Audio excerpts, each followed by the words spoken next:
প্রথমে এই ভিডিওটি দেখুন। স্বাধীনতার পর থেকে শুধু শাসকের হাত বদল হয়েছে, আমরা কিছু পাই নাই, ঠিক কিনা বলেন? শুধু ওনাদের দোষ দিয়ে কি লাভ? একদল খাইছে, আরেক দল খাওয়ার জন্য রেডি হয়ে আছে। কোরআন থেকে প্রেসক্রিপশন না নিলে সমাজ সুন্দর হবে না।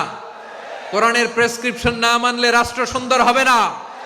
কোরআনের প্রেসক্রিপশন অ্যাপ্লাই না করলে শুধু দুর্নীতি দমন কমিশন দিয়ে দুর্নীতি বন্ধ করা যাবে না। এজন্য কোরআনের আইন আমরা চাই কি চাই না?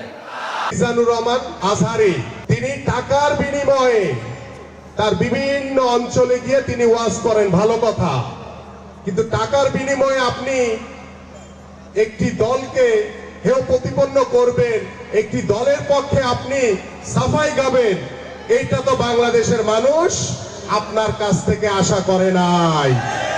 রহমান আজহারি হুজুর যে কথাগুলো বলেছেন, উনি কিন্তু কারোর নাম ধরে কিছু বলেননি।